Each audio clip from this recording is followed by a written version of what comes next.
हाँ, तो group D के क्वेश्चंस बैंक की सीरीज में आगे बढ़ते हुए इसके पहले के जो सेट मैंने कंप्लीट किए हैं उसको आगे कंप्लीट कर लीजिएगा आप।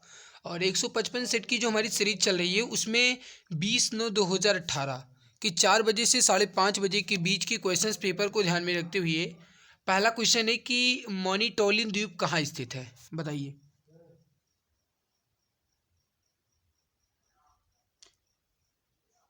मनीटोलिन द्वीप कहाँ स्थित है? देखिए इसका राइट उत्तर हो जाएगा, ये हो जाएगा ए आंसर, कनाडा में। देखिए मनीटोलिन द्वीप जो है कनाडा में स्थित है। दुनिया का सबसे बड़ा झील द्वीप कौन सा है? तो ये है मनीटोलिन द्वीप। ठीक है, मनीटोलिन द्वीप जो है इसे झीलों का घर भी कहा जाता है। एग्जाम में एक बार पूछा गया था ये, तो इसको झीलों का घर भी कहा जाता है। झीलों का घर, इसको झीलों का घर भी कहा जाता है। राइट उत्तर हो जाएगा आपका ऑप्शन नंबर ए। नेक्स्ट है, यदि पूर्व की ओर प्रक्षेपित अल्फा कण को चुंबकीय क्षेत्र द्वारा उत्तर की ओर विक्षेपित कर दिया जाता है तो उस चुंबकीय क्षेत्र की दिशा क्या होगी? राइट उत्तर हो जाएगा आपका सी आंसर, अधोमुखी। देखिए पूर्व की ओर प्रक्षेपित अल्फा कण को चुंबकीय क्षेत्र द्वारा उत्तर की ओर विक्षेपित कर दिया जाए तो उस चुंबकीय क्षेत्र की दिशा जो है ये अधोमुखी हो जाएगी। और ये फ्लेमिंग के लेफ्ट हैंड या फिर कहा जाए बाएं हाथ के नियम के अनुसार है, तो सी उत्तर आपका राइट आंसर हो जाएगा, अधोमुखी करेक्ट आंसर यहाँ पे आपका हो जाएगा। नेक्स्ट एक, निम्नलिखित में से कौन सा एक उभयधर्मी ऑक्साइड है? उभयधर्मी ऑक्साइड, मेरे भाई एक बात मैं आपको और बता दूं कि बहुत सारे बच्चे कमेंट्स कर रहे थे कि जो आप पढ़ा रहे हो इसमें जो साइंस के क्वेश्चंस उसमें केमिस्ट्री के क्वेश्चंस आपने ज़्यादा रखे हैं। देखो मैंने ना तो इसमें कोई ज़्यादा क्वेश्चंस रखे हैं ना ही मैंने कोई कम क्वेश्चंस रखे हैं। ये आपके सॉल्व्ड पेपर हैं। कहने का मतलब ये है दोस्त कि इसमें जो क्वेश्चंस पेपर आपके पूछे गए हैं पिछली परीक्षाओं में वही मैंने इसमें रखा है। ना तो मैंने कोई रेशियो ज़्यादा रखा है ना ही मैंने किसी भी सब्जेक्ट का रेशियो कम रखा है। बस मैंने स्किप किया है वो है करंट अफेयर, यानी करंट अफेयर 2018-2017 का पूछा गया था तो इसको स्किप करना लाजमी था, उसको स्किप करना ज़रूरी था। इस वजह से वो मैंने स्किप किया है, बाकी मैंने कोई भी कहीं भी स्किप नहीं किया है। ठीक है, राइट उत्तर जो हो जाएगा आपका ये हो जाएगा सी आंसर, Al2O3। Al2O3। देखिए जो धातु ऑक्साइड अम्ल और क्षार दोनों से अभिक्रिया करके लवण और जल बनाते हैं उन्हें उभयधर्मी ऑक्साइड कहते हैं। जो धातु ऑक्साइड अम्ल और क्षार दोनों से अभिक्रिया करें और बाद में लवण और जल दोनों बनाएं उन्हें उभयधर्मी कहते हैं। उभयधर्मी का मतलब ही होता है मेरे भाई कि दो चीज़ों से क्रिया करके दो चीज़ों का निर्माण करना। एल्यूमिनियम ऑक्साइड, जिंक ऑक्साइड, ये सब जो है आपके ये उभयधर्मी ऑक्साइड ही होते हैं। तो राइट उत्तर हो जाएगा Al2O3 यानी aluminium oxide, option number C perfect होगा। नेक्स्ट है कि किसी ऑब्जेक्ट का डैश नियत है और स्थान बदलने पर नहीं बदलता। किसी भी ऑब्जेक्ट, ऑब्जेक्ट का मतलब ये है दोस्त कि किसी भी वस्तु का नियत है। अब एक बात आप अच्छे से जानते हो कि द्रव्यमान जो है नियत होता है, मतलब ये परिवर्तित नहीं होता है, ये निश्चित होता है। आप चाहे पृथ्वी पर हो और चाहे आप मंगल ग्रह पर चले जाओ लेकिन ये नियत ही रहेगा। बस चेंज होता है वो होता है भार। द्रव्यमान और भार दोनों में बस मेन अंतर यही है कि भार जो है ये स्थान बदलने पर परिवर्तित हो जाता है लेकिन द्रव्यमान ये स्थान बदलने पर भी परिवर्तित नहीं होता है। तो किसी भी ऑब्जेक्ट का द्रव्यमान नियत है और स्थान बदलने पर भी ये नहीं बदलता है। देखिए किसी भी पिंड या फिर कहा जाए वस्तु में पदार्थ की जितनी मात्रा या क्वांटिटी होती है उसे उस वस्तु का द्रव्यमान या फिर मास कहते हैं। इसको MASS यानी मास कहते हैं, कैपिटल M से इसको डिनोट भी किया जाता है। वस्तु को पृथ्वी जिस बल से अपनी तरफ खींचती है उसे उस वस्तु का भार कहते हैं। द्रव्यमान जो है सदैव नियत यानी फिक्स रहता है, अपरिवर्तनीय। अपरिवर्तनीय का मतलब है कि जिसमें परिवर्तन ना हो, और जो भार है ये परिवर्तनीय होता है। ये मैंने आपको पहले भी बताया है, अब भी मैं आपको बता रहा हूँ। नेक्स्ट, निम्नलिखित में से कौन सा एक यौगिक नहीं है? निम्नलिखित में से कौन सा एक यौगिक नहीं है, कहने का मतलब है कि इसमें से कौन सा एक यौगिक नहीं है। बहुत बढ़िया क्वेश्चन है और फटाफट आंसर देने की कोशिश कीजिए ताकि हम जल्दी से कवर कर पाएँ दोस्त। तो जल्दी जल्दी आंसर दीजिए। करेक्ट आंसर यहाँ पे आपका क्या हो जाएगा? निम्नलिखित में से कौन सा यौगिक नहीं है? अब देखिए समझने की कोशिश कीजिएगा, इसका राइट उत्तर यहाँ पे क्या हो जाएगा? हाँ, तो इसका राइट उत्तर जो हो जाएगा यौगिक नहीं पूछा गया है, सही आंसर हो जाएगा आपका क्लोरीन। क्लोरीन इसमें यौगिक नहीं है। राइट उत्तर हो जाएगा आपका सी आंसर। क्लोरीन जो है ये यौगिक नहीं है, एक एलिमेंट है। एलिमेंट का मतलब होता है दोस्त कि तत्व है ना। देखिए नाइट्रोजन पोरो ऑक्साइड, पानी और अमोनिया, ये तीनों चीज़ें एक यौगिक ही हैं, यानी यहाँ पे जो क्लोरीन है इसको छोड़ करके बाकी सभी यौगिक हैं। तो इसका राइट उत्तर जो हो जाएगा आपका ये हो जाएगा सी उत्तर। नेक्स्ट है, निम्नलिखित में से कौन सा ऊतक कोशिका विभाजन में सक्षम है?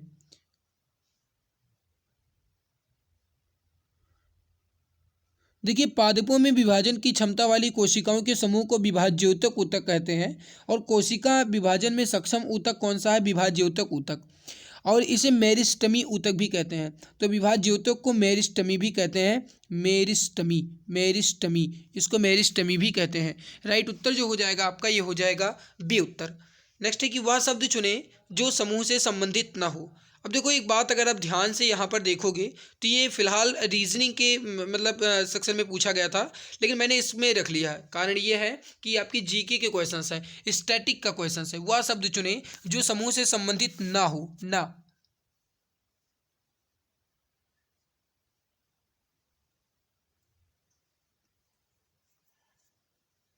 अब देखो,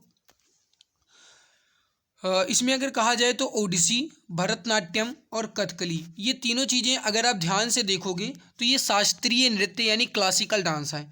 तो मेरे भाई यहाँ पे ओडिसी, भरतनाट्यम और कथकली ये शास्त्रीय नृत्य है, लेकिन हिप हॉप ये कोई शास्त्रीय नृत्य नहीं है। हिप हॉप जो है ये एक संगीत है, या फिर कहा जाए रैंप संगीत है। मेरे भाई, हिप हॉप एक संगीत है। आपने देखा होगा जब भी आप कोई वीडियो वगैरह एडिट करें, या फिर कोई अगर आप गाना एडिट कर रहे हैं, कोई सॉन्ग अगर आप एडिट कर रहे हैं, तो इसमें ऑप्शन दिया रहता है रॉक, हिप हॉप, और इस तरीके से ऑप्शन कई सारे होते हैं। तो हिप हॉप जो है एक प्रकार का संगीत का लय ही होता है। तो ए आंसर आपका परफेक्ट होगा। नेक्स्ट, जब मेंडलीव ने अपना काम शुरू किया था तब कितने तत्व ज्ञात थे?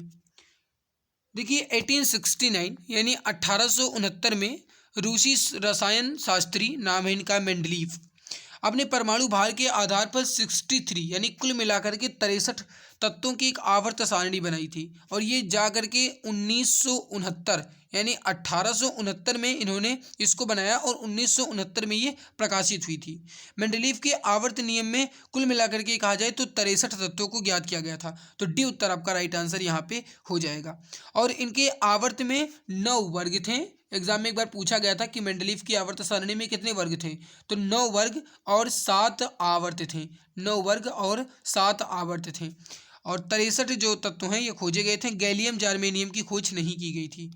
अगला सवाल आपके सामने है, भारत का पहला भूमिगत संग्रहालय 2 अक्टूबर 2016 को नई दिल्ली में जनता के लिए खोला गया खोला गया, मतलब ये कहाँ पे खोला गया ये आपको बताना है। फिलहाल ये उस समय का करंट था, लेकिन मैंने इसको इसलिए ले लिया है क्योंकि ये कुछ इंपॉर्टेंट लग रहा था।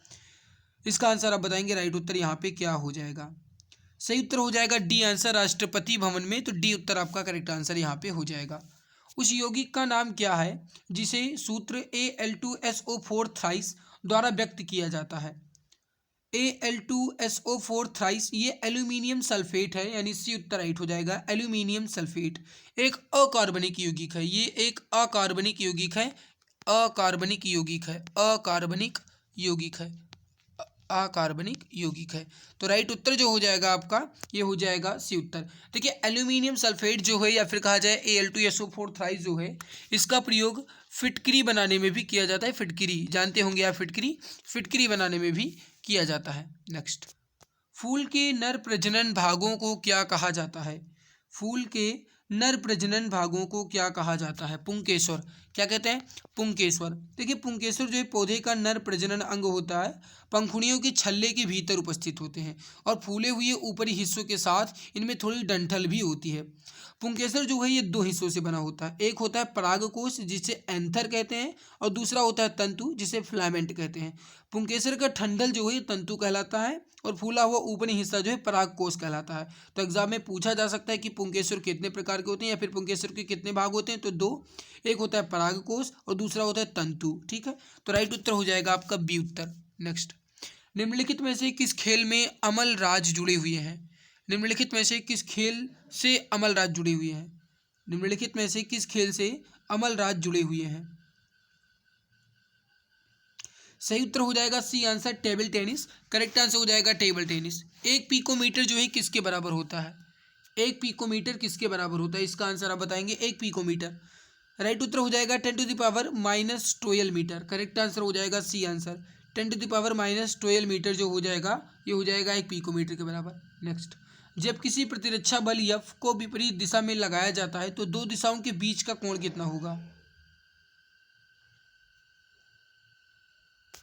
राइट उत्तर हो जाएगा 180 डिग्री, क्योंकि विपरीत दिशाओं में लग रहा है। कहने का मतलब यह है कि ये किसी इस दिशा में और फिर इस दिशा में, तो जी विपरीत दिशा में लगेगा तो गाइस वो 180 डिग्री ही होगा। राइट उत्तर हो जाएगा सी आंसर 180 डिग्री। नेक्स्ट है कि किस भारतीय राज्य ने सरकारी नौकरियों में अनाथों के लिए 1% आरक्षण को मंजूरी दे दी है? फटाफट आंसर देने की कोशिश कीजिए, जल्दी जल्दी आंसर दीजिए ताकि हम कम समय में अपने सभी प्रश्नों को कवर कर पाएँ। तो जल्दी जल्दी फटाफट आंसर दीजिए। राइट उत्तर हो जाएगा महाराष्ट्र। देखिए महाराष्ट्र में अनाथ बच्चों को सरकारी नौकरी में 1% का आरक्षण दिया जाएगा। महाराष्ट्र कैबिनेट ने फैसले के दौरान कहा कि अनाथ बच्चों को अपनी जाति का पता नहीं होता, तो ऐसे में उन्हें सरकारी नौकरी में मिलने वाले आरक्षण का लाभ नहीं मिल पाता, इसलिए अनाथ बच्चों को आरक्षण में 1% का आरक्षण देने का फैसला लिया गया। तो कितने परसेंटेज का? मात्र 1%, मात्र 1%। अगला सवाल है कि त्रिपिटक पवित्र धर्म ग्रंथ कौन से धर्म से संबंधित है? त्रिपिटक पवित्र धर्म ग्रंथ कौन से धर्म से संबंधित है? राइट उत्तर हो जाएगा डी आंसर, बौद्ध धर्म। देखिए बौद्ध साहित्य को त्रिपिटक कहा जाता है। त्रिपिटक संभवतः सबसे प्राचीन बौद्ध धर्म ग्रंथ ही है। पाली भाषा में रचित है। किस भाषा में? त्रिपिटक किस भाषा में? पाली भाषा में। देखिए त्रिपिटक जो है 3 भाग में है, विनय पिटक, सुत्त पिटक और अभिधम्म पिटक। पिटक का मतलब क्या होता है? एग्जाम में एक बार पूछा भी गया था, पिटक का मतलब क्या होता है? तो टोकरी। पिटक का मतलब है टोकरी।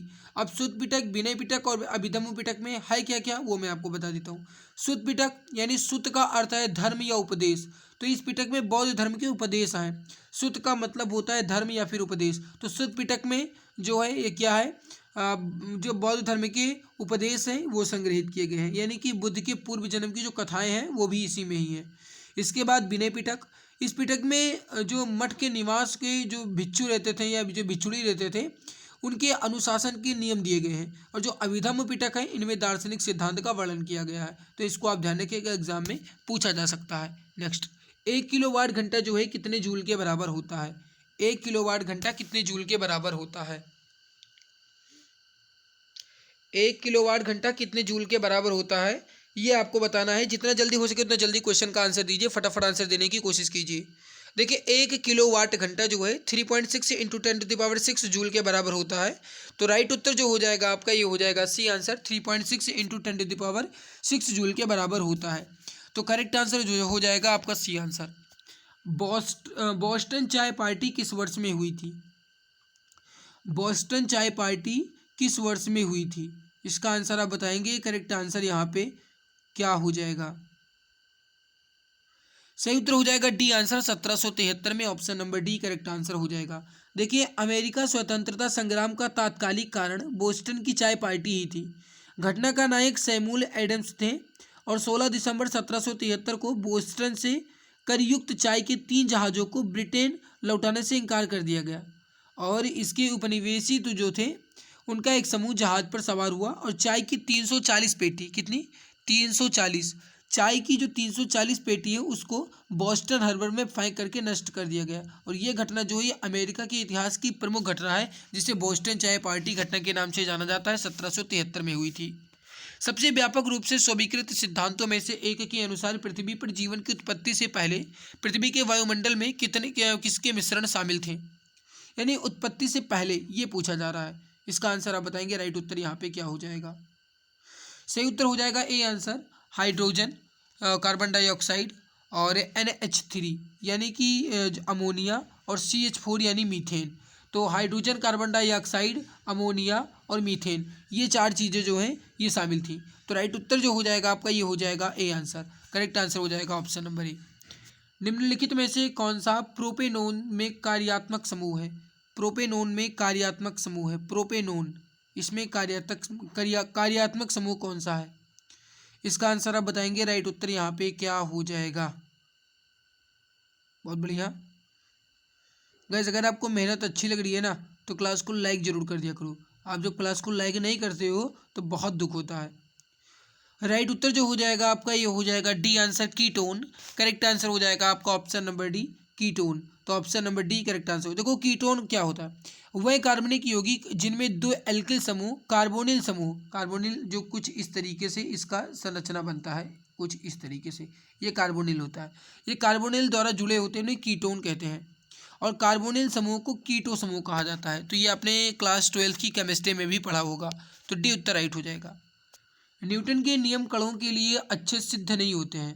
न्यूटन के नियम कणों के लिए अच्छे सिद्ध नहीं होते, मतलब इसमें से क्या, इसका आंसर आप बताएंगे। करेक्ट आंसर यहाँ पे क्या हो जाएगा। तो देखिए प्रकाश के वेग के साथ तुलनीय वेग में गति करने पर ये सिद्ध नहीं होता। तो डी उत्तर आपका करेक्ट आंसर यहाँ पे हो जाएगा। अलग अलग प्रतिध्वनियों को सुनने के लिए ध्वनि के स्रोत से अवरोध की न्यूनतम दूरी कितनी होनी चाहिए। प्रतिध्वनि, प्रतिध्वनि का मतलब क्या होता है। प्रतिध्वनि का मतलब है कि आपको जब कोई ध्वनि दोबारा सुनाई दे तो उन्हें प्रतिध्वनि कहते हैं। मतलब किसी भी परावर्तक सतह से टकराकर दोबारा सुनाई देने वाली ध्वनि को ही प्रतिध्वनि कहते हैं, जिन्हें आप इंग्लिश में इको कहते हैं। इको है ना। जो हमारे मस्तिष्क है ना, इसमें ध्वनि की संवेदना का लगभग 1/10 यानी 1/10 सेकंड तक हमारी मतलब जो ध्वनि है हमारे कान में बनी रहती है। और इसीलिए स्पष्ट ध्वनि सुनने के लिए मूल ध्वनि और प्रतिध्वनि के बीच का समय जो है कम से कम 1/10 सेकंड का होना ही चाहिए। तो इसका राइट उत्तर जो हो जाएगा आपका ये हो जाएगा 17.2 मीटर। दूरी कितनी होनी चाहिए, 17.2 मीटर लगभग में कहा जाए, है ना। वैसे तो गाइस कहा जाए तो 16.6 मीटर होनी चाहिए, लेकिन अभी 16.6 ऑप्शन में दिया नहीं गया है, तो 17.2 आपका हो सकता है। औद्योगिक उत्पादों का निर्माण करने वाली एक जापानी कंपनी टोरे इंडस्ट्रीज इंडिया प्राइवेट लिमिटेड ने निम्नलिखित में से किस राज्य में अपनी नई फैक्ट्री का निर्माण शुरू कर दिया। इसका आंसर आप बताएंगे। सही उत्तर हो जाएगा डी आंसर आंध्र प्रदेश में। Option number D correct answer यहाँ पे हो जाए। अगला सवाल है कि निम्नलिखित में से किसमें मनुष्य का अध्ययन होता है। अब देखो मनुष्य का अध्ययन होता है ये आपको बताना है। निम्नलिखित में से किसमें मनुष्य का अध्ययन होता है। सही उत्तर हो जाएगा एंथ्रोपोलॉजी। एंथ्रोपोलॉजी करेक्ट आंसर हो जाएगा एंथ्रोपोलॉजी। तो राइट उत्तर जो हो जाएगा आपका ये हो जाएगा ऑप्शन नंबर सी। देखिए यहाँ पे जो दिया गया है उसके बारे में मैं आपको पहले बता देता हूँ। देखिए आर्कियोलॉजी जो है पुरातत्व संबंधित विज्ञान की शाखा है। कहने का मतलब है कि आर्कियोलॉजी में विज्ञान के पुरातत्वों के बारे में पता चलता है। और जो यहाँ पे दिया गया है एंड्रोलॉजी, इसमें चिकित्सा के बारे में बताया जाता है, पुरुष के स्वास्थ्य से संबंधित एंड्रोलॉजी में। ओके नेक्स्ट है आपके सामने एक माध्यम जिसका अपवर्तनांक या फिर अपवर्तन सूचकांक 1.5 है, तो प्रकाश की गति कितनी होगी। इसका उत्तर आप बताएंगे। राइट उत्तर यहाँ पे क्या हो जाएगा। देखिए अपवर्तनांक बराबर होता है निर्वात में प्रकाश की चाल और बटे में माध्यम में प्रकाश की चाल। ठीक है चलो अच्छी बात है। यहाँ पे पूछा क्या गया है कि प्रकाश की गति कितनी होगी। माध्यम में प्रकाश की चाल कितनी है 3 × 10⁸ बटे सूचकांक या फिर अपवर्तन जो है कितना दिया गया है 1.5। अब इसको आप जब कट करेंगे तो ये निकलेगा कितना, फिर निकलेगा 2.0 × 10⁸ मीटर पर सेकंड। तो ये 1.5 दूना 3 बार जो जाएगा। तो बी उत्तर आपका करेक्ट आंसर यहाँ पे हो जाएगा। नेक्स्ट पौधे द्वारा अतिरिक्त जल से छुटकारा पा सकते हैं। पौधे द्वारा अतिरिक्त जल से छुटकारा पा सकते हैं। तो पौधे अपने किसके द्वारा, वाष्पोत्सर्जन द्वारा। पादप की वायुवीय भाग द्वारा जल की वाष्प के रूप में हानि जो होती है उन्हें वाष्पोत्सर्जन कहते हैं। 3 प्रकार का होता है, वातरंध्रीय, अधिचर्मीय और पर्णरंध्रीय। ये 3 प्रकार के वाष्पोत्सर्जन होते हैं। राइट उत्तर जो हो जाएगा आपका ये हो जाएगा ए आंसर वाष्पोत्सर्जन। समीकरण 2Cu + O2 मिलकर के 2CuO एक उदाहरण है। ये किसका उदाहरण है ये आपको बताना है। सही उत्तर हो जाएगा बी आंसर संयोजन अभिक्रिया का उदाहरण है। किसका उदाहरण है, संयोजन अभिक्रिया का। जिस अभिक्रिया में 2 या 2 से अधिक अभिकारक किसी एक उत्पाद का निर्माण करें। 2 या 2 से अधिक अभिकारक, 2 अभिकारक मिलकर के एक उत्पाद का निर्माण कर रहे हैं, उन्हें कहते हैं संयोजन अभिक्रिया। जैसे कहा जाए तो यहाँ पे कॉपर और ऑक्सीजन मिल करके कॉपर ऑक्साइड बना रहे हैं। तो कॉपर एक और ऑक्सीजन एक, दो अभिकारक हो गया, मिलकर के कॉपर ऑक्साइड बना रहे हैं, मतलब एक ही तत्व का निर्माण कर रहे हैं, तो ये संयोजन अभिक्रिया कहलाएगी। एशियाई खेल, जिनको एशियाड भी कहा जाता है, एक बहु खेल आयोजन है जो पूरे एशिया के एथलीटों के बीच प्रत्येक वर्ष में संपन्न होता है। तो ये कितने वर्षों में? 4 वर्षों में। बी उत्तर आपका राइट हो जाएगा, 4 वर्षों में। इसका जो शुभारंभ है ये 1951 यानी वर्ष 1951 से शुरू किया गया था, ध्यान रखिएगा। बी उत्तर करेक्ट आंसर हो जाएगा। बाणसागर बांध किस राज्य में स्थित है? बाणसागर बांध किस राज्य में स्थित है? करेक्ट आंसर हो जाएगा डी आंसर, मध्य प्रदेश में। करेक्ट आंसर हो जाएगा डी आंसर, मध्य प्रदेश में। नेक्स्ट है, पृथ्वी का द्रव्यमान लगभग कितना है? ये मैंने पढ़ाया था आपको इसके पहले वाले सेट में भी, ये रिपीट हुआ है क्वेश्चन, यानी कि ये दोबारा पूछा गया क्वेश्चन है। पृथ्वी का द्रव्यमान लगभग 6 इंटू 10⁻24 kg, तो बी उत्तर आपका राइट आंसर यहाँ पे हो जाएगा। नेक्स्ट है आपके सामने, एक दोहरी अपघटन अभिक्रिया के दौरान अभिकारकों के बीच क्या आदान प्रदान किया जाता है? बताइए, इसका राइट उत्तर यहाँ पे क्या हो जाएगा? सही आंसर हो जाएगा ए आंसर, आयन का जो आदान है प्रदान ये होता रहता है, तो आयन का ही आदान प्रदान है। करेक्ट आंसर हो जाएगा आपका ऑप्शन नंबर ए। तो गाइस वो कंप्लीट हो चुका है सेट। अब जो मैं कंप्लीट कर रहा हूँ वो है railway recruitment board 2018 group D परीक्षा 22/9/2018 को पूछे गए 9 बजे से 10:30 बजे के बीच जो पेपर पूछे गए थे वो मैं कंप्लीट कर रहा हूँ अब। तो ये जो मतलब सेट है, इसको शुरू करने से पहले आपसे एक छोटा सा निवेदन है कि अगर आपने अभी तक क्लास को लाइक नहीं किया है तो एक बार पहले लाइक कर दो, क्योंकि आप भी जानते हो दोस्त कि आप जब क्लास को लाइक करते हो तभी मुझे अंदर से ऊर्जा मिल पाती है। तो प्लीज़ एक बार पहले आप क्लास को लाइक कर दीजिए।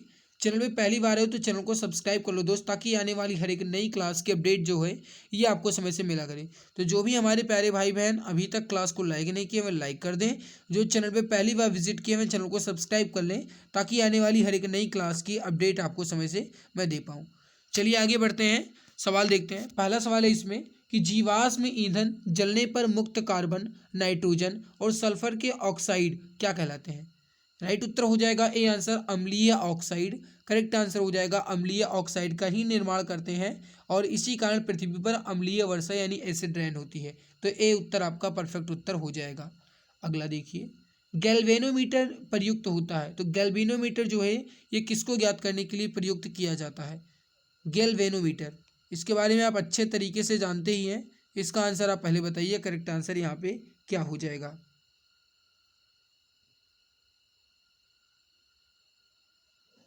बहुत बढ़िया। देखिए एक बात मैं आपको और बता दूं कि जो मैं क्वेश्चंस करवा रहा हूं इसमें मेरा टारगेट ये है कि कम समय में अधिक क्वेश्चंस को कंप्लीट करवाना, यानी मैं बहुत ही कम समय में अधिक क्वेश्चंस कंप्लीट करवाने की कोशिश करूंगा।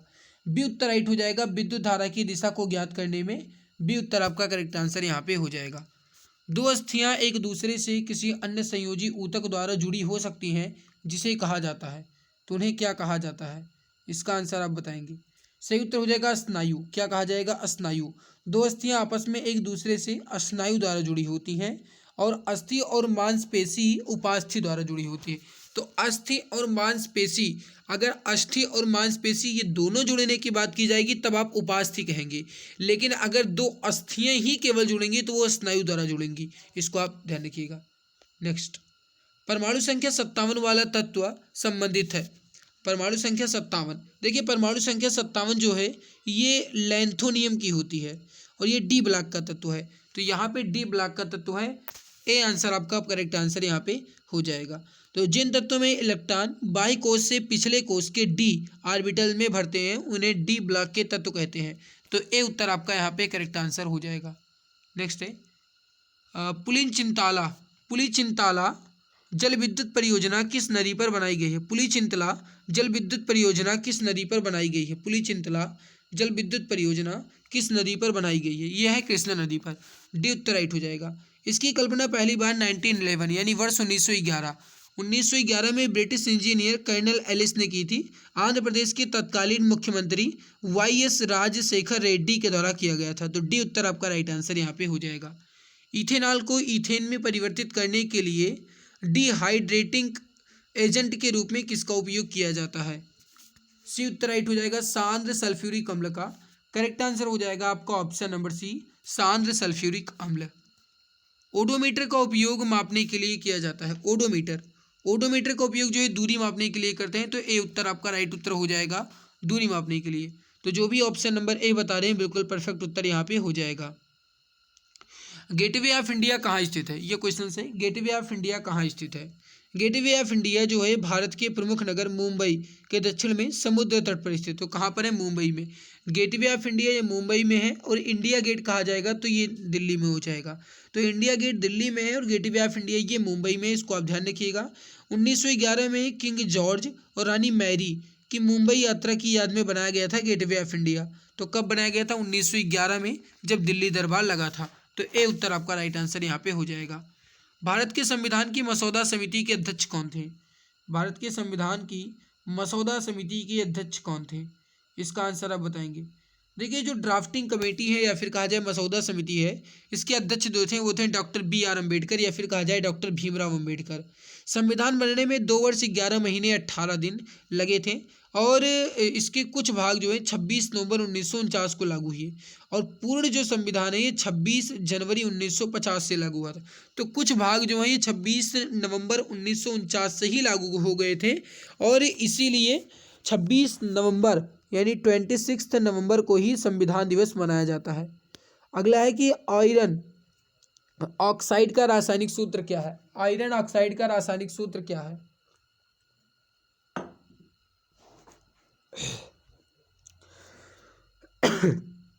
माफ कीजिएगा।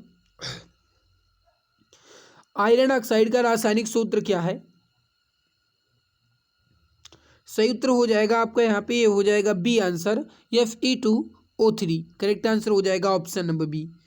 35, 53 और 85 की परमाणु संख्या के तत्व कौन से हैं? 35, 53 और 85 की परमाणु संख्या के तत्व ये हैलोजन से हैं, तो ये हैलोजन से संबंधित हैं। ए उत्तर आपका हो जाएगा। आवर्त सारणी में डी ब्लॉक, अभी जो मैंने आपको बताया है, डी ब्लॉक के वर्ग 7A और या फिर कहा जाए मेरे भाई कि वर्ग 17 में 5 तत्व हैं: फ्लोरीन, क्लोरीन, ब्रोमीन, आयोडीन और एस्ट्रीन, जिसमें फ्लोरीन 9 नंबर पे है, क्लोरीन का 17, ब्रोमीन का 35, आयोडीन का 53 और एस्ट्रोनिन का 85 यानी 85। ये हैलोजन कहलाते हैं। तो ए आंसर आपका राइट हो जाएगा, हैलोजन। किसी बंदूक से बुलेट दागे जाने पर बुलेट की गतिज ऊर्जा होती है। किसी बंदूक से बुलेट दागे जाने पर बुलेट की गतिज ऊर्जा जो है ये होती है। इसका आंसर आप बताएंगे। राइट उत्तर यहाँ पे क्या हो जाएगा? तो इसका राइट उत्तर हो जाएगा सी आंसर, बंदूक की तुलना में अधिक। करेक्ट आंसर हो जाएगा आपका ऑप्शन नंबर सी, बंदूक की तुलना में अधिक। प्रकृति में कभी अकेले नहीं होता, ये भी रिपीट हुआ है सवाल, ये दो बार रिपीट हुआ है सवाल, है ना। प्रकृति में जो बल है ये कभी भी अकेले नहीं होता, तो डी उत्तर आपका राइट हो जाएगा, बल। बल जो है ये कभी भी अकेले नहीं होता है, क्योंकि ये किसी न किसी पर लगाया ही जाता है, तो ये हमेशा 2 या 2 से ज़्यादा ही होता है। तो यहाँ पे डी उत्तर आपका हो जाएगा, बल। ये प्रकृति में कभी भी अकेले नहीं होता है। अर्जुन पुरस्कार जीतने वाली दूसरी भारतीय महिला फुटबॉल खिलाड़ी कौन थी? अर्जुन पुरस्कार जीतने वाली दूसरी भारतीय महिला फुटबॉल खिलाड़ी कौन थी? दूसरी, देखिए ओइनम बेबम देवी, ये जो है ये दूसरी भारतीय महिला फुटबॉलर हैं जिन्हें अर्जुन पुरस्कार दिया गया। तो इसका राइट उत्तर जो हो जाएगा आपका, ये हो जाएगा ए आंसर। और इन्हें कब दिया गया था? वर्ष 2017 में। इनको भारतीय फुटबॉल में दुर्गा नाम से भी जाना जाता है, भारतीय फुटबॉल में दुर्गा के नाम से भी इनको जाना जाता है, ठीक है। पहली बार ये पुरस्कार जो है 1983 यानी वर्ष 1983 में शांति मलिक को मिला था। तो ये पहली बार किनको मिला था फुटबॉल में? ये कहा जाए तो शांति मलिक को ये पहली बार मिला था। कब मिला था? वर्ष 1983 में। नेक्स्ट है आपके सामने कि घर्षण बल कार्य करता है। घर्षण बल कार्य करता है, देखिए घर्षण बल जो है बल की दिशा की विपरीत ही कार्य करेगा। तो यहाँ पे डी उत्तर आपका राइट हो जाएगा, बल की दिशा की विपरीत। घर्षण बल के कारण गति संभव है, यानी अगर घर्षण बल नहीं होगा तो फिर गति हो ही नहीं सकती। तो घर्षण बल के कारण ही गति संभव है। तो डी उत्तर आपका राइट आंसर यहाँ पे हो जाएगा। किसी वस्तु को मुख्य फोकस पर रखने पर अभिसारी दर्पण द्वारा निर्मित प्रतिबिंब का आकार कैसा होगा? इसका राइट हो जाएगा आपका ए आंसर, अत्यधिक आवर्धित होगा। करेक्ट आंसर हो जाएगा आपका ऑप्शन नंबर ए, अत्यधिक आवर्धित। बजाज ऑटो लिमिटेड के पहले मुख्य वाणिज्यिक अधिकारी कौन थे? बजाज ऑटो लिमिटेड के पहले इसके जो मुख्य वाणिज्यिक अधिकारी थे, सीसीओ थे, वो राकेश शर्मा थे। ए उत्तर आपका राइट आंसर यहाँ पे हो जाएगा। प्रतिहार राजवंश के संस्थापक कौन थे?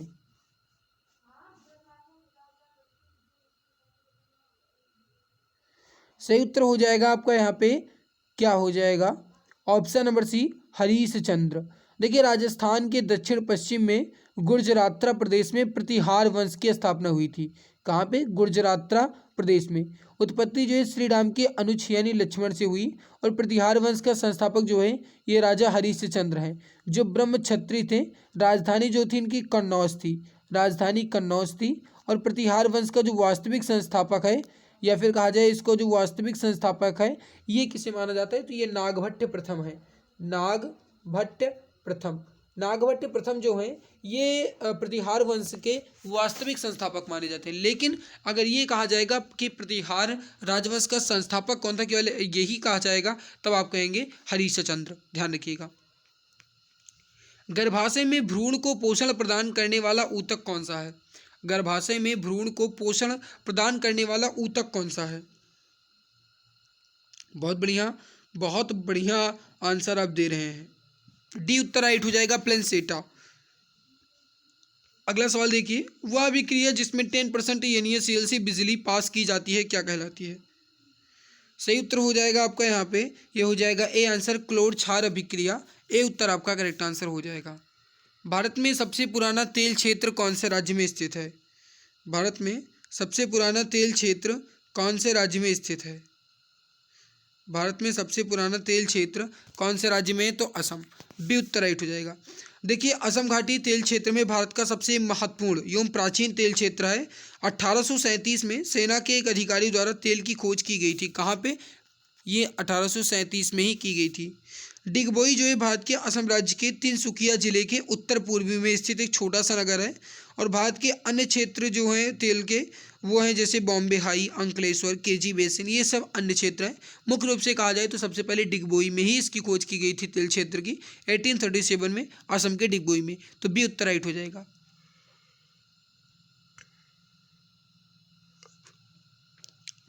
अगला है कि कन्याकुमारी में स्थित सबसे बड़ा पवन ऊर्जा संयंत्र कितने मेगावाट बिजली का उत्पादन करता है? इसका सही उत्तर क्या हो जाएगा? बहुत बढ़िया,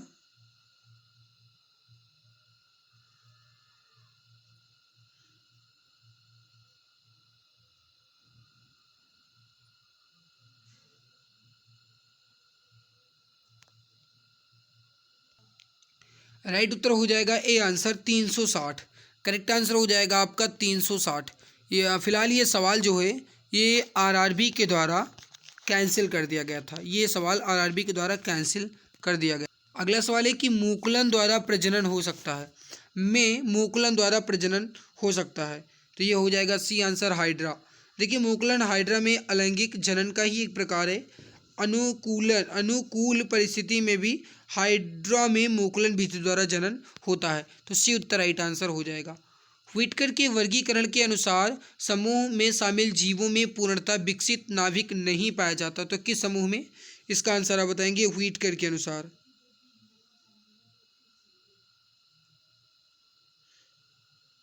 राइट उत्तर हो जाएगा डी आंसर, मोनेरा। देखिए, व्हिटकर के वर्गीकरण के अनुसार मोनेरा समूह में शामिल जीवों में पूर्ण विकसित नाभिक नहीं पाया जाता है। व्हिटकर ने जीव जगत को 5 भाग मोनेरा, प्रोटिस्टा, प्लांटी, कवक और स्तनधारी में विभाजित किया था। मोनेरा के अंतर्गत वह जो प्रोकैरियोटिक जीव हैं शामिल थे, जैसे कि कहा जाए कि बैक्टीरिया, नीली हरी शैवाल, जिनमें केंद्रक संपूर्ण कोशिका में फैला होता था। तो डी उत्तर आपका राइट हो जाएगा, मोनेरा। उन 3 तत्वों को नामित करें जिसके सबसे बाहरी सेल में केवल 1 इलेक्ट्रॉन होता है। इसका राइट उत्तर हो जाएगा लिथियम, सोडियम और पोटेशियम। बी उत्तर आपका राइट आंसर हो जाएगा, लिथियम, सोडियम और पोटेशियम। बी उत्तर करेक्ट आंसर यहाँ पे हो जाएगा। किस अभिनेता की आत्मकथा का नाम खुल्लम खुल्ला है? किस अभिनेता की आत्मकथा का नाम खुल्लम खुल्ला है?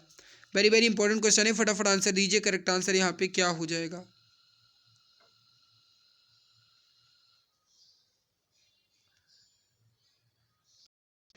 तो देखिए जो खुल्लम खुल्ला है ये ऋषि कपूर की आत्मकथा है। राइट उत्तर जो हो जाएगा आपका ये हो जाएगा डी आंसर। देखिए किताब का नाम ऋषि कपूर की प्रसिद्ध फिल्म के गाने खुल्लम खुल्ला प्यार करेंगे हम दोनों, ये उसी पर आधारित है। तो डी उत्तर आपका राइट आंसर यहाँ पे हो जाएगा। जठर ग्रंथियों द्वारा स्त्रावित हाइड्रोक्लोरिक अम्ल NaHCl किस एंजाइम की क्रिया को आसान कर देता है? देखिए पाचन कार्य अमाशय की भित्ति में उपस्थित जठर ग्रंथियों के द्वारा ही संपन्न होते हैं।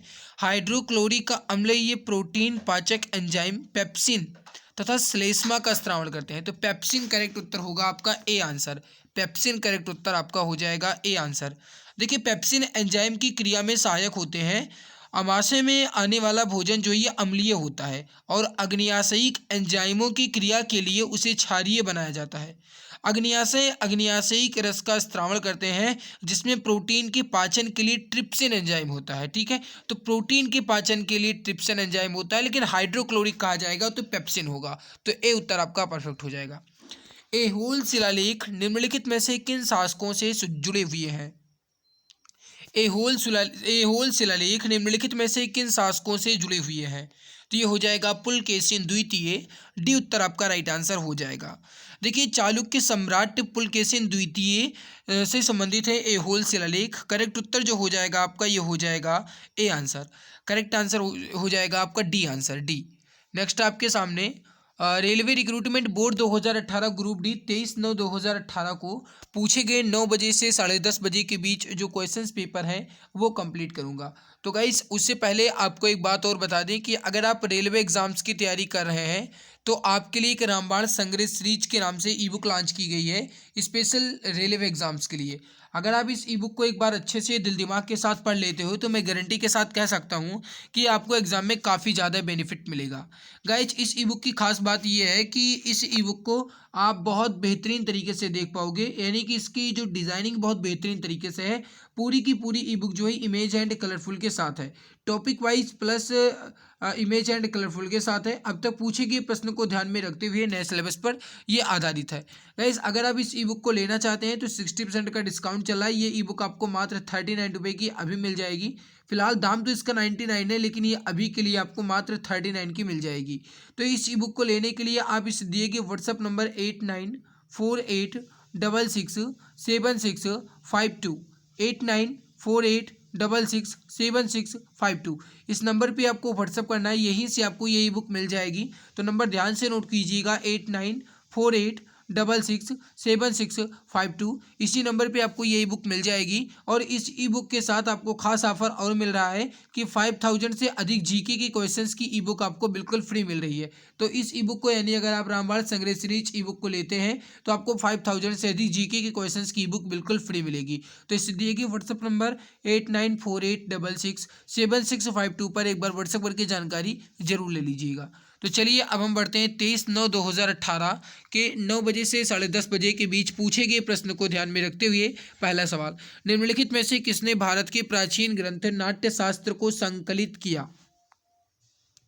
इसका उत्तर आप बताएंगे। राइट उत्तर यहाँ पे क्या हो जाएगा?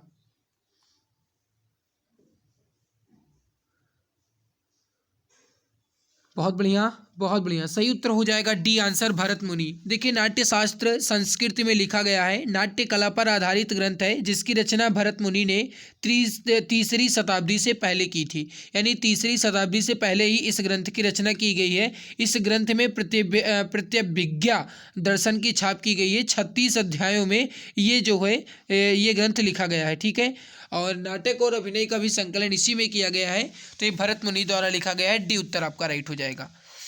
भूतापीय ऊर्जा पर आधारित मणिकर्ण में बिजली संयंत्र कहाँ स्थित है? बताएंगे इसका राइट उत्तर यहाँ पे क्या हो जाएगा? सही उत्तर हो जाएगा आपका यहाँ पे ये हो जाएगा आपका option number A Himachal Pradesh. Option number A correct answer हो जाएगा। हिमाचल प्रदेश के कुल्लू जिले में मणिकर्ण नामक स्थान पर भूतापीय विद्युत संयंत्र की स्थापना की गई है। तो ए आंसर आपका राइट आंसर हो जाएगा। नेक्स्ट है कि कौन सी अधातु कक्षीय ताप पर तरल होती है? देखिए ब्रोमीन हैलोजन श्रेणी का तत्व है जो ब्रोमीन है ये हैलोजन श्रेणी का तत्व है और इसका जो परमाणु क्रमांक होता है ये 35 यानी 35 है। इसकी खोज फ्रांस के वैज्ञानिक बेलार्ड के द्वारा की गई है और सामान्य तापों पर यह एकमात्र ऐसी अधातु है जो द्रव अवस्था में हुई होती है। तो ये ऐसी ही एकमात्र अधातु है जो द्रव में है, तो ब्रोमीन ही है, तो बी उत्तर राइट होगा। सोडियम धातु में संग्रहित होती है। सोडियम धातु किस में संग्रहित होती है? अब देखिए एक बात आप जानते हैं कि सोडियम धातु जो है आर्द्रता की उपस्थिति में आग पकड़ लेती है और सोडियम हाइड्रोक्साइड और हाइड्रोजन में परिवर्तित हो जाती है। यानी सोडियम जो है ये मतलब धातु आर्द्रता की उपस्थिति में आग जल्दी पकड़ती है। इसकी वजह से ही इसको बचाने के लिए केरोसिन तेल में रखा जाता है। तो इसका राइट उत्तर हो जाएगा केरोसिन। या फिर गाइस कभी कभी ये केरोसिन ना दे करके आपको मिट्टी का तेल ऑप्शन में दे सकता है, तो मिट्टी के तेल में भी इसको आप रख सकते हैं, उसी को केरोसिन ऑयल भी कहा जाता है। तो सी उत्तर करेक्ट आंसर यहाँ पे हो जाएगा। भारतीय स्वतंत्रता का पहला युद्ध किस वर्ष में लड़ा गया था?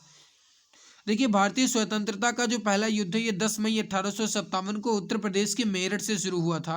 तो इसका राइट उत्तर हो जाएगा 1857। 29 मार्च 1857 को बहरामपुर की 19वीं नेटिव इन्फेंट्री के सिपाही इनका नाम था मंगल पांडे ने चर्बी युक्त कारतूस के प्रयोग से इनकार कर दिया और विद्रोह कर दिया। इसके विद्रोहियों ने 12 मई 1857 को दिल्ली पर अधिकार करके मुगल सम्राट बहादुर शाह द्वितीय को भारत का सम्राट घोषित किया और इसके पश्चात ही ये विद्रोह जो है 1857 का ये अवध, रुहेलखंड, पश्चिम बिहार, उत्तर पश्चिम प्रांत में बहुत बेहतरीन तरीके से फैल गया। तो बी उत्तर आपका राइट उत्तर यहाँ पे हो जाएगा। निम्न में से कौन सा नियम किसी धात्विक तार में से प्रवाहित होने वाली धारा और इसके सिरों में विभवांतर के बीच संबंध बताता है? इसका राइट उत्तर हो जाएगा ए आंसर, ओम का नियम। ओम का नियम कहता क्या है कि यदि किसी चालक के दो बिंदुओं के बीच विभवांतर यानी बी और उसमें प्रवाहित धारा यानी आई एम्पियर हो तो चालक का भौतिक अवस्थाओं में परिवर्तन ना हो तो चालक के सिरों पर लगाया गया विभवांतर उसमें प्रवाहित धारा के अनुक्रमानुपाती होगा। कहने का मतलब यह है कि V = IR, ये होता है ओम का नियम। तो इसका राइट उत्तर हो जाएगा ए आंसर। अगला सवाल है कि जब प्रकाश किसी चमकीली सतह पर आपतित होता है परिवर्तन या फिर परावर्तन की घटना घटित होती है। तो कहने का मतलब यह है कि दिए गए विकल्प में क्या भरा जाएगा, इसका आप आंसर बताएंगे। राइट उत्तर यहाँ पे क्या हो जाएगा? बहुत बढ़िया, सही उत्तर हो जाएगा आपका यहाँ पे ये हो जाएगा नियमित परावर्तन की घटना घटित होती है। तो राइट उत्तर हो जाएगा आपका यहाँ पे ये हो जाएगा option number C correct answer यहाँ पे हो जाएगा नियमित परावर्तन। नेक्स्ट है, निम्नलिखित में से कौन सा पुष्प एक उभयलिंगी है? निम्नलिखित में से कौन सा पुष्प एक उभयलिंगी है? निम्नलिखित में से कौन सा पुष्प एक उभयलिंगी है?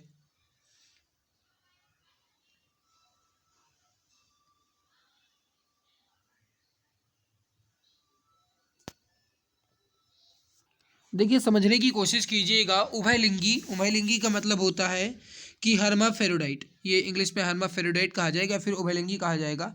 तो ये वह पुष्प होते हैं जिस पर पुपंग यानी कि स्टामेन और जयांग यानी कि पिस्टिल ये दोनों पाए जाए, उन्हें उभयलिंगी कहा जाता है। तो यहाँ पे राइट उत्तर जो हो जाएगा आपका ये हो जाएगा पपीता।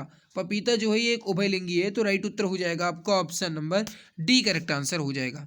निम्नलिखित में से कौन से विकल्प में फाइबर ऑप्टिक्स का प्रयोग नहीं किया गया है? निम्नलिखित में से किस विकल्प में फाइबर ऑप्टिक्स का प्रयोग नहीं किया गया है? देखिए राइट उत्तर हो जाएगा ए आंसर, विद्युत उत्पादन। विद्युत उत्पादन में फाइबर ऑप्टिक्स का उपयोग नहीं किया जाता है। ऊर्जा के अन्य स्रोत से विद्युत शक्ति का निर्माण विद्युत उत्पादन कहलाता है। विद्युत शक्ति का उत्पादन जो है विद्युत जनित्र के माध्यम से किया जाता है, ना कि फाइबर ऑप्टिक्स। तो यहाँ पे राइट उत्तर जो हो जाएगा आपका ये हो जाएगा ए आंसर।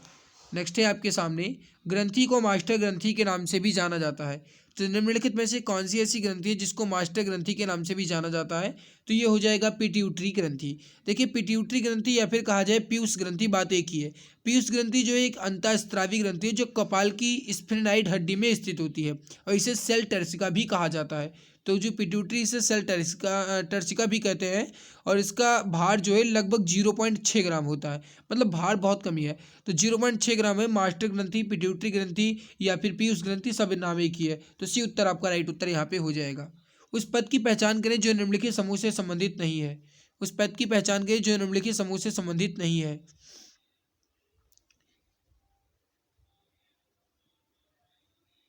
अब अगर यहाँ पे देखा जाए तो नियान, क्रिप्टन और आर्गन ये जो है ये अक्रिय गैसें हैं, या फिर कहा जाए आर्गन अक्रिय गैसें हैं। तो नियान, क्रिप्टन, आर्गन ये जो है कैसी हैं, ये अक्रिय गैसें हैं ना, नोबेल गैसें जो आपने देखा होगा तो वो गैसें हैं। जबकि प्लेटिनम जो है आपका ये एक संक्रमण श्रेणी का तत्व है, तो ये आपका अलग है। तो बी उत्तर ही आपका करेक्ट आंसर यहाँ पे हो जाएगा। जो प्लेटिनम है इसका जो परमाणु क्रमांक होता है 78 होता है, इसको भी आप ध्यान रखिएगा। तो करेक्ट आंसर जो हो जाएगा आपका ये हो जाएगा बी उत्तर। सुनील भारती मित्तल एक भारतीय अरबपति, उद्यमी, परोपकारी और संस्थापक और के अध्यक्ष है, मतलब किसके अध्यक्ष हैं? फटाफट आंसर दीजिए। करेक्ट आंसर यहाँ पे क्या हो जाएगा? करेक्ट आंसर हो जाएगा बी आंसर, भारतीय इंटरप्राइजेज के अध्यक्ष, बी उत्तर करेक्ट आंसर यहाँ पे हो जाएगा। राणा प्रताप सागर बांध किस नदी पर बनाया गया है? राणा प्रताप सागर बांध किस नदी पर बनाया गया है? देखिए राणा प्रताप सागर बांध जो है राजस्थान के रावत भाटा में चंबल नदी पर स्थित है। कहाँ पे है? चंबल नदी। तो डी उत्तर आपका राइट आंसर हो जाएगा।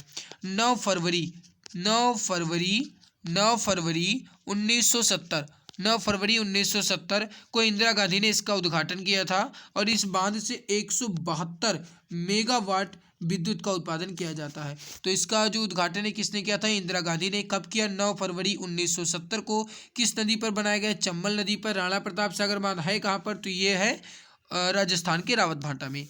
नेक्स्ट आपके सामने कि केंद्र सरकार ने किस क्षेत्र के लिए संपदा योजना शुरू की? देखिए 2017 में इस योजना की शुरुआत की गई थी और ये किसके लिए है? तो खाद्य प्रसंस्करण के लिए। राइट उत्तर हो जाएगा ए आंसर, खाद्य प्रसंस्करण के लिए। तो ऑप्शन नंबर ए आपका करेक्ट आंसर यहाँ पे हो जाएगा। लिथियम, सोडियम और पोटेशियम में क्या समानता है? लिथियम, सोडियम और पोटेशियम में क्या समानता है? देखिए लिथियम, सोडियम और पोटेशियम ये जो है ये क्षारीय धातु हैं। करेक्ट आंसर जो हो जाएगा आपका यहाँ पे ये हो जाएगा, ये क्षारीय धातु हैं। ठीक है, अब देखिए इसमें क्षारीय मृदा तत्व लिखा है, ये गलत है। अक्रिय तत्व है, ये भी गलत है। और ऑक्साइड नहीं बनाते, अभी इसको आगे देखेंगे। इस वर्ग के सभी तत्व का इलेक्ट्रॉनिक विन्यास जो होता है वो NS1 होता है, यानी इनकी बाह्यतम कोश में एक इलेक्ट्रॉन होता है। तो ये बिल्कुल सही है। तो सी आंसर ही आपका करेक्ट आंसर यहाँ पे हो जाएगा। तो करेक्ट आंसर हो जाएगा आपका ऑप्शन नंबर सी। वायुमंडल में ओजोन को मापने के लिए अल्ट्रावायलेट स्पेक्ट्रोफोटोमीटर किसने विकसित किया था? देखिए प्रोफेसर GMB डॉप्सन ने ओजोन को मापने के लिए अल्ट्रावायलेट स्पेक्ट्रोफोटोमीटर विकसित किया था और इसी वजह से कहा जाए तो ओजोन परत की जो मोटाई है ये डॉप्सन इकाई में मापा जाता है, क्योंकि प्रोफेसर GMB डॉप्सन ने ही इसको विकसित किया था। तो राइट उत्तर जो हो जाएगा आपका यहाँ पे ये हो जाएगा A answer, professor GMB Dobson. और जो ओजोन परत की मोटाई है ये डॉप्सन में ही मापी जाती है, तो इसको भी आप ध्यान रखिएगा। ए आंसर करेक्ट आंसर यहाँ पे हो जाएगा। टेस्ट्स में कौन सा हार्मोन मुक्त किया जाता है? टेस्ट्स में कौन सा हार्मोन मुक्त किया जाता है? इसका आंसर आप बताएंगे। करेक्ट आंसर यहाँ पे क्या हो जाएगा? देखिए टेस्ट्स यानी कि कहा जाए मेरे भाई तो वृषण। टेस्ट्स यहाँ पे लिखा है, इसका मतलब है वृषण में स्रावित होने वाले हार्मोन जो हैं वो है टेस्टोरिन हार्मोन। तो यहाँ पे डी उत्तर राइट हो जाएगा। टेस्टोस्टेरोन हार्मोन है ना, टेस्टोस्टेरोन हार्मोन ये कहा जाएगा। टेस्टोस्टेरोन जो है ये एंड्रोजन समूह का एक स्टेरॉइड हार्मोन होता है और ये नरों में अंडकोश और मादाओं में अंडाशय में उपस्थित होते हैं। तो ये जो है करेक्ट आंसर हो जाएगा आपका, ये हो जाएगा डी उत्तर। आगे बढ़ते हैं, अगला सवाल आपके सामने है। अगला सवाल है कि समय के साथ विस्थापन में परिवर्तन की दर को क्या कहा जाता है? काफी इजी क्वेश्चन है। समय के साथ विस्थापन में परिवर्तन की दर,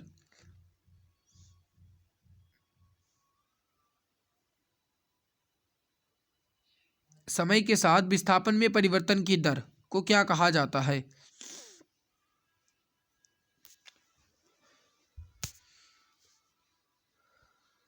सही उत्तर हो जाएगा आपका सी आंसर, बेग। करेक्ट आंसर हो जाएगा आपका ऑप्शन नंबर सी, बेग। इसका एसआई मात्रक जो होता है ये मीटर पर सेकंड होता है, इस बात को आप जानते ही हैं, एक सदिश राशि है। तो सी उत्तर आपका राइट आंसर यहाँ पे हो जाएगा। निम्नलिखित यौगिकों को उनके कार्बन बंध की लंबाई के अनुसार बढ़ते हुए क्रम में व्यवस्थित कीजिए। ये आपको बताना है बढ़ते हुए क्रम में। सबसे पहले आएगा इथाइन, यानी नंबर 1 पे इथाइन आएगा, उसके बाद इथीन और उसके बाद एथेन। तो पहले इथाइन, फिर इथीन और फिर इथेन। आपने गाइस मतलब सुना होगा एल्कीन, और इसके अलावा पहले एल्काइन, फिर एल्कीन और फिर एल्केन, बिल्कुल जस्ट उसी पे बना है। तो पहले आएगा आपका इथाइन, फिर इथीन और फिर इथेन। तो यहाँ पे सी उत्तर आपका करेक्ट आंसर यहाँ पे हो जाएगा, है ना। जैसे एल्काइन, एल्कीन और एल्केन होता है, बिल्कुल उसी पर है। तो यहाँ पे सी उत्तर आपका करेक्ट आंसर यहाँ पे हो जाएगा। प्राणी वर्गीकरण का पदानुक्रम निम्न में से कौन सा है? प्राणी वर्गीकरण का पदानुक्रम निम्न में से कौन सा है? देखिए, जीव जंतुओं के वर्गीकरण या फिर कहा जाए वर्गीकी को ही वर्गीकरण का विज्ञान कहा जाता है। और जो कार्ल लिनियस है, इन्हें आधुनिक वर्गीकी का जनक या फिर पिता कहा जाता है। अंतर्राष्ट्रीय नामकरण कोड द्वारा जीवों के वर्गीकरण के जो पदानुक्रम है वो है पहले संघ, उसके बाद वर्ग और उसके बाद गण। तो संघ, संघ के बाद वर्ग, वर्ग के बाद गण। तो यहाँ पे संघ, फिर वर्ग, फिर गण, फिर कुल, फिर वंश और उसके बाद प्रजाति। तो संघ, वर्ग, गण, कुल, वंश और प्रजाति, यानी सी उत्तर आपका राइट होगा। तो यहाँ पे ध्यान रखिएगा, पहले संघ, फिर वर्ग, फिर गण, उसके बाद कुल, वंश और प्रजाति। तो सी उत्तर आपका यहाँ पे परफेक्ट आंसर हो जाएगा। अंतर्राष्ट्रीय मुद्रा लेन देन के संदर्भ में IMF का पूर्ण रूप क्या है? अंतर्राष्ट्रीय मुद्रा के लेन देन में IMF का पूरा नाम क्या है? इसका आंसर आप बताएंगे। IMF यानी अंतर्राष्ट्रीय मुद्रा कोष जो है, इसकी स्थापना ये कब की गई थी, पहले आप ये बताइए। देखिए, इंटरनेशनल मॉनेटरी फंड जो है ये IMF का फुल फॉर्म होता है। और इसकी स्थापना जो है ये 27 दिसंबर 1945 यानी 27 दिसंबर 1945 को की गई थी, जिसका हेडक्वार्टर जो है वो ये वॉशिंगटन DC में है। इसका हेडक्वार्टर जो है अमेरिका के वॉशिंगटन DC में है।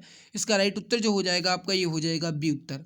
निम्न में से कौन एक कैटायन है? निम्नलिखित में से कौन एक कैटायन है? देखिए, यदि किसी आयन में इलेक्ट्रॉन की संख्या प्रोटॉन की संख्या से कम हो तो आयन में धनात्मक आवेश होता है और इसे ही धनायन या फिर कहा जाए कैटायन कहते हैं। अब यही अगर आपको एग्जाम में धनायन दे दिया जाता तो आप इजीली तरीके से बता सकते थे, लेकिन धनायन ऑप्शन में नहीं दिया गया, कैटायन दिया गया। तो बहुत सारे बच्चे इसमें भ्रमित हो गए थे। तो इसमें कहा जाए मेरे भाई तो अमोनियम जो है ये आपका धनायन है और इसका अणुसूत्र जो होता है वो होता है NH4+। ये जो है ये होता है अमोनियम। तो करेक्ट आंसर हो जाएगा डी आंसर। शिवाजी का जन्म इनमें से किस किले में हुआ था?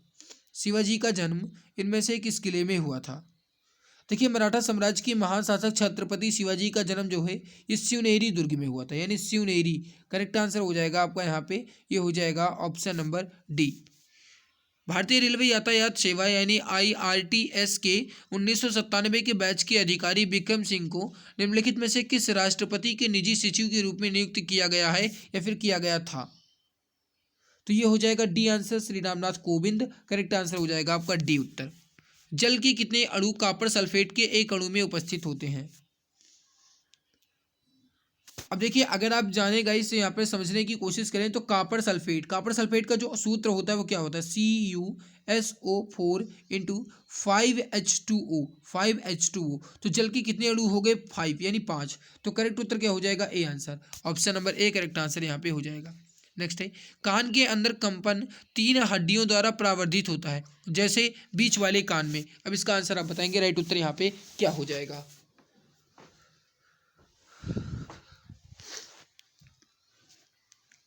फटाफट आंसर दीजिए, करेक्ट आंसर क्या हो जाएगा? सही उत्तर हो जाएगा सी आंसर, हैमर, एनिविल और स्ट्रिप। करेक्ट आंसर जो हो जाएगा आपका ये हो जाएगा ऑप्शन नंबर सी। नेक्स्ट है, वॉशिंग सोडा के एक अणु में जल के कितने अणु उपस्थित होते हैं? अब देखिए, फिर से समझने की कोशिश कीजिए। वॉशिंग सोडा का आपको सूत्र बता देना है बस। क्या होता है वॉशिंग सोडा का सूत्र?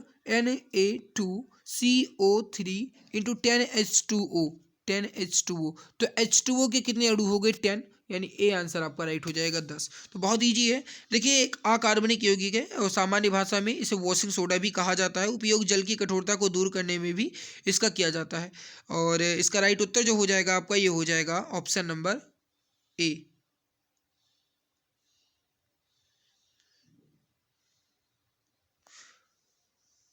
चलिए, नेक्स्ट है आपके सामने, नीचे दिए गए तत्वों में से आकार में सबसे छोटा है। तो जो नीचे दिए गए तत्व हैं इसमें से आकार में सबसे छोटा क्या है? तो Al3+ जो लिखा गया है आपका ये करेक्ट आंसर हो जाएगा। तो Al3+ आपका ये बिल्कुल सही आंसर हो जाएगा। नेक्स्ट है आपके सामने, जीवन की मूलभूत इकाई या फिर जीवन की मूलभूत यूनिट क्या है? इकाई या फिर यूनिट क्या है? जीवन की मूलभूत इकाई क्या है? राइट उत्तर हो जाएगा ए आंसर, कोशिका, सेल। देखो, कोशिका जो है या फिर कहा जाए सेल, इसकी खोज जो है 1665 यानी वर्ष 1665 में रॉबर्ट हुक के द्वारा की गई थी। कोशिका की खोज सबसे पहले किसने की थी? रॉबर्ट हुक ने। कब की थी? 1665 में।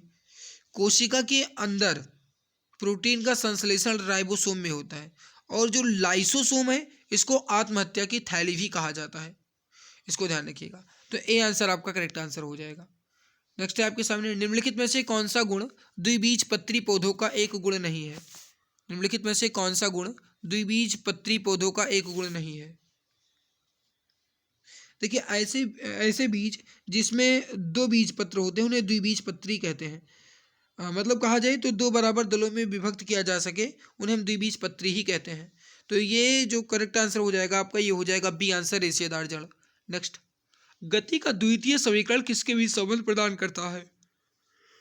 गति का द्वितीय समीकरण, अब देखिए गति का द्वितीय समीकरण कहता क्या है? S is equal to U T plus 1/2 AT square, ये होता है गति का द्वितीय समीकरण। अब इसमें अगर आप देखो गाइस तो ये किसके बीच संबंध दर्शा रहा है? स्थिति और समय के बीच। राइट उत्तर जो हो जाएगा आपका, ये हो जाएगा डी आंसर। तो करेक्ट आंसर जो हो जाएगा आपका, ये हो जाएगा ऑप्शन नंबर डी। नेक्स्ट है आपके सामने, railway recruitment board 2018 group D की परीक्षा में 24/9/2018 को पूछे गए 12:30 बजे से 2 बजे के बीच पेपर। तो 12:30 बजे से 2 बजे के बीच जो क्वेश्चंस पेपर पूछे गए हैं उनको अब हम देखेंगे।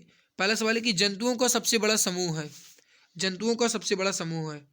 देखिए हमारा टारगेट जो होता है ना दोस्त, वो होता है कम समय में अधिक क्वेश्चंस कंप्लीट करना।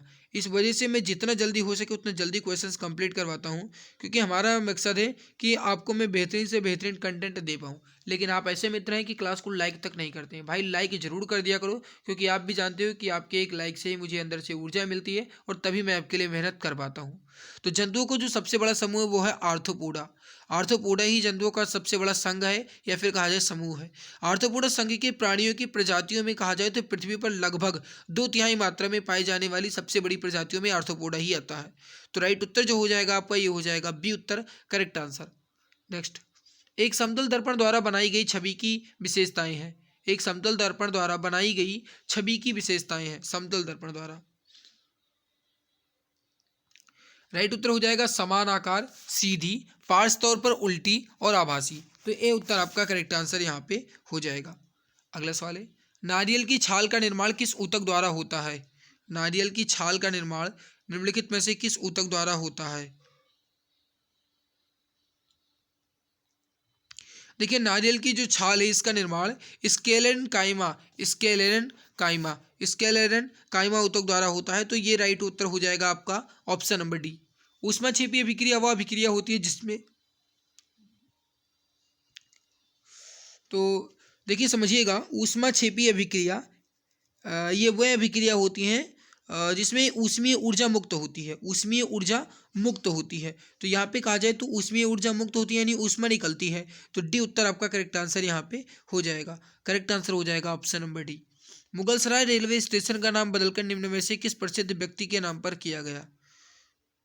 5 अगस्त 2018 को मुगलसराय रेलवे स्टेशन का नाम बदल दिया गया था। पंडित दीनदयाल उपाध्याय रेलवे स्टेशन नाम रखा गया था। तो सी उत्तर आपका करेक्ट आंसर यहाँ पे हो जाएगा। पानी में एक अम्ल या क्षार का विलय करने को किस नाम से जाना जाता है? राइट उत्तर हो जाएगा बी आंसर, ऊष्माक्षेपीय अभिक्रिया के नाम से। Option number B correct answer हो जाएगा, ऊष्माक्षेपी अभिक्रिया। स्वर्ग का नरक से वही संबंध है जो उठने का। अब ये बताइए, अब ये अगर एक तरीके से कहा जाए मेरे भाई तो ये रीजनिंग का सवाल है, फिर भी अब आ गया है तो अब बता ही दीजिए। अब देखिए स्वर्ग का विलोम क्या है? नरक, और उठने का विलोम गिरना। तो ये हो जाएगा ए आंसर। ऊर्जा का उपयोग करते हुए पाइरूबिक का विघटन कहाँ होता है? ऊर्जा का उपयोग करते हुए पाइरूबिक का विघटन कहाँ होता है? माइटोकॉन्ड्रिया में, जिसे कोशिका का शक्तिगृह या फिर कहा जाए मेरे भाई तो ये जो है ये कोशिका का पावर हाउस भी कहलाता है। तो सी उत्तर आपका राइट उत्तर है, सॉरी डी, हाँ सी उत्तर आपका राइट उत्तर हो जाएगा, माइटोकॉन्ड्रिया। एक निष्क्रिय गैस है, इसमें से कौन सी एक निष्क्रिय गैस है?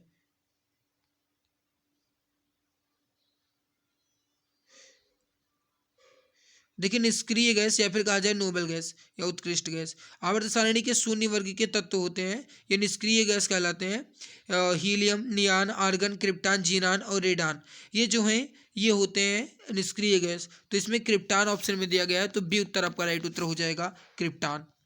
नेक्स्ट है आपके सामने, मुंबई की अनुवात दिशा में स्थित जिसके कारण यहाँ भारी वर्षा होती है। तो मुंबई जो है ये किसकी अनुवात दिशा में स्थित है?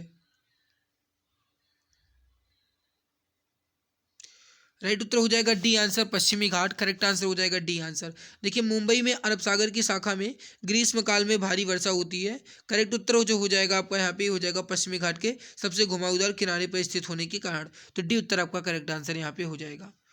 विद्युत धारा के तापीय प्रभाव के व्यावहारिक अनुप्रयोगों पर आधारित नहीं है। इनमें से क्या विद्युत धारा के तापीय प्रभाव के व्यावहारिक अनुप्रयोगों पर आधारित नहीं है?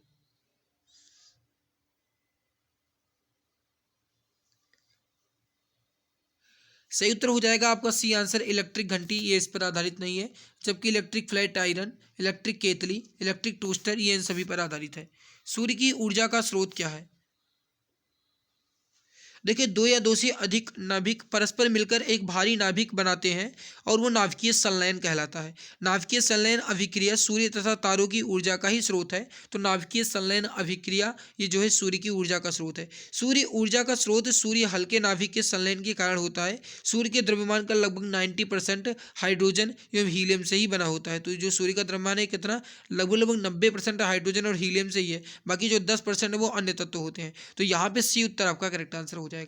विदेशों से भारतीय वैज्ञानिकों को आकर्षित करने के लिए भारत सरकार द्वारा निम्न योजनाओं में से कौन सी योजना को शुरू किया गया था? विदेशों से भारतीय वैज्ञानिकों को आकर्षित करने के लिए भारत सरकार द्वारा निम्न योजनाओं में से कौन सी योजना शुरू किया गया?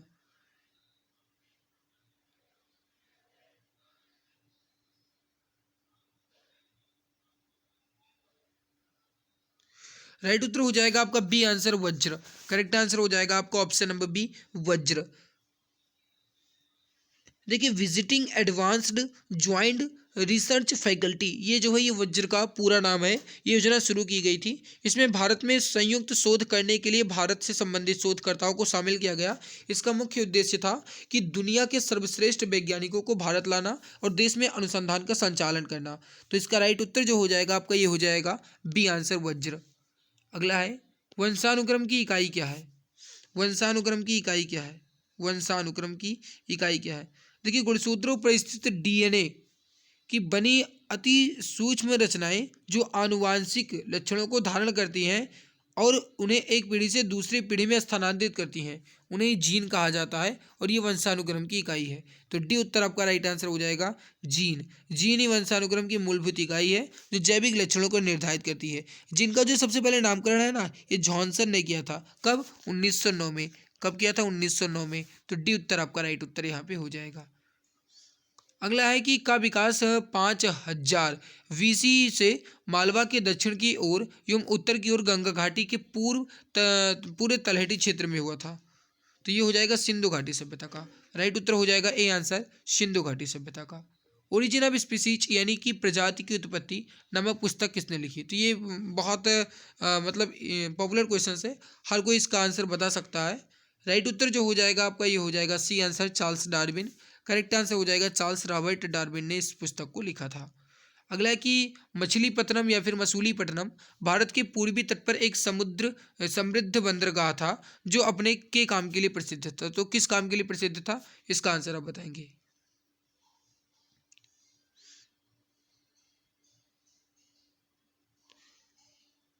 बहुत बढ़िया, फटाफट आंसर दीजिए गाइस ताकि हम जल्दी से जल्दी कवर कर पाएँ। और भाई अगर अच्छी लग रही है तो लाइक ज़रूर कर दिया करो, लाइक नहीं करते हो बहुत दुख होता है। पहले क्लास को लाइक करो, सब लोग को लाइक करो। तो इसका राइट उत्तर हो जाएगा ए आंसर, कलमकारी। देखिए कलमकारी जो है ये भारत की प्रमुख लोक कलाओं में से एक है और हस्तकला ये आंध्र प्रदेश राज्य के पूर्वी तट से संबंधित है। यानी कलमकारी जो है ये एक चित्रकला है और ये जो है ये आंध्र प्रदेश से संबंधित है। भारत की कलमकारी दो प्रमुख रूप से विकसित हुई है, वह मसूलीपट्टनम कलमकारी और इसके अलावा कहा जाए तो श्री कला हस्ती कलमकारी। मसूलीपट्टनम कलाकारी में मुख्य रूप से पादप रंगों का उपयोग करके लकड़ी के ब्लॉक के माध्यम से किया जाता है और ये मुगल के समय से ही बनाई जाती है। तो ए उत्तर आपका राइट उत्तर यहाँ पे हो जाएगा। अगला सवाल है कि प्रोपेन का रासायनिक सूत्र क्या होता है? प्रोपेन का रासायनिक सूत्र क्या होता है? C3H8 यानी डी उत्तर आपका राइट उत्तर यहाँ पे हो जाएगा C3H8। अब देखिए इसमें कहा जाए मेथेन का सूत्र जो होता है ये होता है CH4, और जो एथेन का है ये होता है C2H6, ये एथेन का होता है। प्रोपेन का तो C3H8 हो ही गया। ब्यूटेन का कहा जाए तो C4H10 ये हो जाएगा। ठीक है, तो ये मैंने आपको चारों ऑप्शन बता दिया। गैस की मात्रा व्युत्क्रमानुपाती होती है। गैस की मात्रा व्युत्क्रमानुपाती होती है किसके? राइट उत्तर हो जाएगा ए आंसर दाब के। देखिए बॉयल के नियम के अनुसार स्थिर ताप पर किसी गैस की निश्चित मात्रा का आयतन दाब के व्युत्क्रमानुपाती होती है। तो ये बॉयल नियम के अनुसार है। ए उत्तर करेक्ट आंसर यहाँ पे हो जाएगा। गिरते हुए नारियल में होती है। गिरते हुए नारियल में कौन सी ऊर्जा होगी? अब देखिए अगर ये कहा जाए तो काफ़ी इजी है। गिरते हुए नारियल में जाहिर सी बात है गतिज ऊर्जा ही होगी, काइनेटिक एनर्जी ही होगी। तो सी उत्तर आपका राइट आंसर हो जाएगा काइनेटिक एनर्जी, या फिर कहा जाए गतिज ऊर्जा। करेक्ट आंसर हो जाएगा आपका ऑप्शन नंबर सी। नेक्स्ट है आपके सामने, देश के प्रमुख हिस्सों में भूजल संसाधनों की गंभीर समस्याओं को हल करने के लिए केंद्र सरकार द्वारा कौन सी योजना तैयार की गई? राइट उत्तर हो जाएगा अटल भूजल योजना। करेक्ट आंसर हो जाएगा आपका ऑप्शन नंबर ए। अप्रैल 2018 में इस योजना को शुरुआत किया गया था। ये योजना जो है गुजरात, महाराष्ट्र, हरियाणा, कर्नाटक, राजस्थान, उत्तर प्रदेश और मध्य प्रदेश में जल की कमी वाले क्षेत्रों से संबंधित है। तो अटल भूजल योजना ए आंसर राइट हो जाएगा। कैलिफोर्नियम किसका सदस्य है? कैलिफोर्नियम किसका सदस्य है?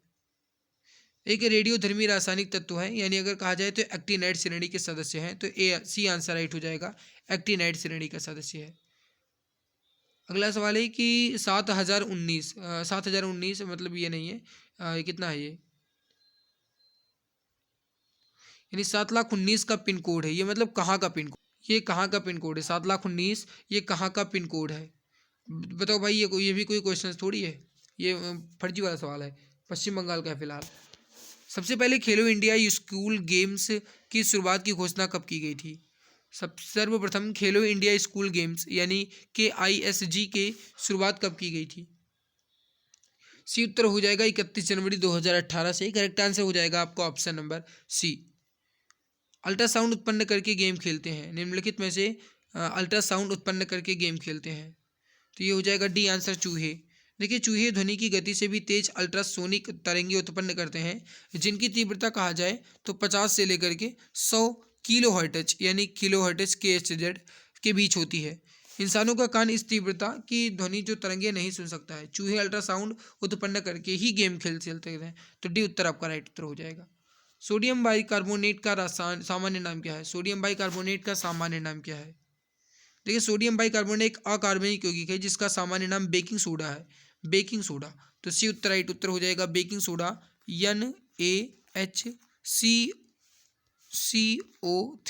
NaHCO3 ये इसका सूत्र होता है। पेट की अम्लता को दूर करने के लिए बेकिंग सोडे का इस्तेमाल किया जा सकता है, और जो बेकिंग सोडा है इसे खाने वाला सोडा भी कहा जाता है। अगला है आधुनिक आवर्त सारणी के समूह में केवल 7 तत्व हैं। तो आधुनिक आवर्त सारणी के किस समूह में? इसका आंसर आप बताएंगे। राइट उत्तर यहाँ पे क्या हो जाएगा? देखिए आधुनिक आवर्त सारणी के समूह एक, आधुनिक आवर्त सारणी के समूह एक में केवल 7 तत्व हैं। Hydrogen, lithium, sodium, potassium, rubidium, caesium और फ्रेंसियम ये हो जाएंगे। तो करेक्ट आंसर हो जाएगा आपका डी आंसर, और ये सभी यस ब्लॉक के तत्व हैं। इसको भी आप ध्यान रखिएगा, सभी यस ब्लॉक के तत्व हैं। देखिए रेलवे रिक्रूटमेंट बोर्ड 2018 द्वारा पूछे गए 26/9/2018 को 9 बजे से 10:30 बजे के बीच जो पेपर पूछा गया था, अब मैं उसको कंप्लीट करूंगा। लेकिन उससे पहले निवेदन है कि क्लास को एक बार लाइक कर दो। हमारी मेहनत कैसी लग रही है उस पर अपना फीडबैक शेयर कर दीजिए गाइस, कि हमारी मेहनत आपको कैसी लग रही है। बाकी अगर अच्छी लग रही है तो आप लाइक करेंगे ही, मुझे पूरा विश्वास है। चैनल पर पहली बार आए हो तो चैनल को सब्सक्राइब कर लो, ताकि आने वाली हर एक नई क्लास की अपडेट आपको मिला करे। इसके पहले मैंने 10 घंटे की मैराथन साइंस की क्लास भी करवा दी है, उसको भी देख लीजिएगा, आपको बहुत ज़्यादा बेनिफिट मिलेगा। इससे पहले भी बहुत सारे बच्चे उसको देख करके गए हैं और एग्जाम में गाइस बहुत ही बेहतरीन जलवा बिखेर के आए हैं। तो आप भी उसको देख लीजिएगा। 10 घंटे की साइंस की मैराथन है, पूरी कंप्लीट मैंने करवा दी है। उसकी लिंक मैंने वीडियो के नीचे डिस्क्रिप्शन बॉक्स में दे रखी है, ठीक है। तो अब मैं जो कंप्लीट करूंगा वो है 26/9/2018 9 बजे से 10:30 बजे के बीच पूछे गए सारे